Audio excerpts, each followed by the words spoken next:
na sisi ni kusaidiana. Kwa hivyo hata kabla sijasema maneno mbili, wacha tusaidie hii mahasla wako hapa vijana.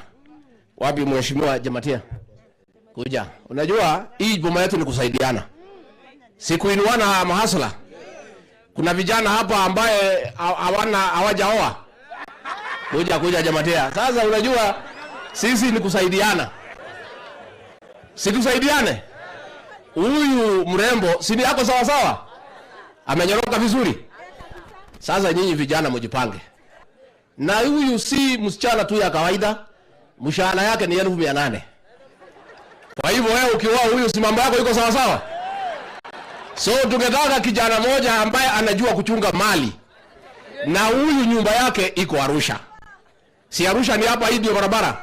Sasa tukipata kijana mmoja amenyoroka vizuri, akae na huyu waelewane, huyu wabaki na 1400 ya raia, mzee achukue 400 achunge mambo ya boma. Sawa. Si hapo mtakuwa sawa sawa? Ng'ombe ni 200. Wapi kijana mmoja amenyoroka vizuri achukue namba? Kuja wewe Jamatia, bwana toroka wewe Jamatia kuja. Sasa wewe unatoroka. Wewe shikana vizuri. Haya pigani makofi. Mumebariki hii doa. Hii ng'ombe huyu mrembo, kwa sababu sisi katika Hustler Nation tunapendana. Si William Ruto amesema anataka kuinua mahasla, na hao vijana watapata mali. Ng'ombe utatoa mwaka ujao. So wewe chukua bibi yako, nenda mbadilishane namba na muanze kuongea.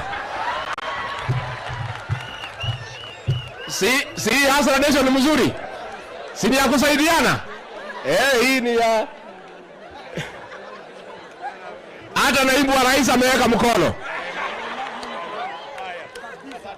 Naibu wa rais tafuta hata kama ni ng'ombe 20 alipe ndio wale. Wewe kaa na bibi yako pale. Wewe hapana rudi huko, kaa pale. Asante. Haya. Si mambo imekuwa mzuri? Sasa hiyo ndio Hustler Nation. Tumesikizana?